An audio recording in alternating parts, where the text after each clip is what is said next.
Media के मुताबिक Japan ने पूर्वी चीन सागर में पहुंचे रूस के जासूसी विमानों को खदेड़ दिया। जापान के रक्षा मंत्रालय के मुताबिक रूस के जासूसी विमान जापान की सीमा के करीब पहुंच गए थे, जिन्हें उसके ताकतवर फाइटर जेट ने खदेड़ दिया।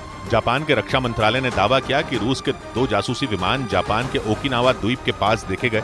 ओकिनावा द्वीप जापान के मुकाबले चीन की सीमा के ज्यादा करीब और पिछले कई दिनों से चीन और रूस पूर्वी चीन सागर में ही बड़ा सैन्य अभ्यास कर रहे हैं। इस ड्रिल के जरिए चीन और रूस दुश्मन के वार से एक साथ लड़ने की तैयारी कर रहे हैं। और खबर के मुताबिक इसी दौरान रूस ने अपने 2 जासूसी विमानों को जापान के ओकिनावा द्वीप के करीब भेजा, लेकिन जैसे ही इसकी जानकारी जापान को लगी, उसने अपने फाइटर जेट भेजकर उन दोनों विमानों को खदेड़ दिया। उधर चुनाव से पहले मध्य प्रदेश में कमीशनखोरी का मुद्दा तूल पकड़ने लगा। कांग्रेस की तरफ से इस बार इस मामले पर राज्य सरकार को घेरने के लिए कमलनाथ मैदान में उतरे, जिसके बाद शिवराज सिंह चौहान ने उन्हें जवाब दिया।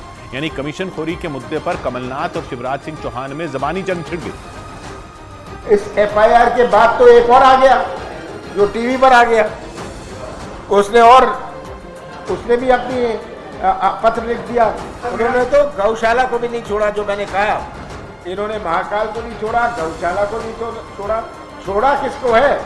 कांग्रेस बौखला गई है, इसलिए उल जलूल आरोपों पे उतर आई है, लेकिन जनता का जो प्यार और आशीर्वाद मिल रहा है वो अद्भुत और अभूतपूर्व है। इधर राजस्थान के कोटा में छात्रों की खुदकुशी के बढ़ते मामलों को रोकने के लिए वहां हॉस्टलों और पीजी में पंखों के साथ एंटी हैंगिंग डिवाइस लगाने शुरू कर दिए गए। इन डिवाइसों की मदद से पंखे से लटककर खुदकुशी करने के मामलों को रोकने का दावा किया गया, क्योंकि वहां छात्रों की खुदकुशी के ज्यादातर मामलों में पंखों से लटककर जान देने की बात सामने आई।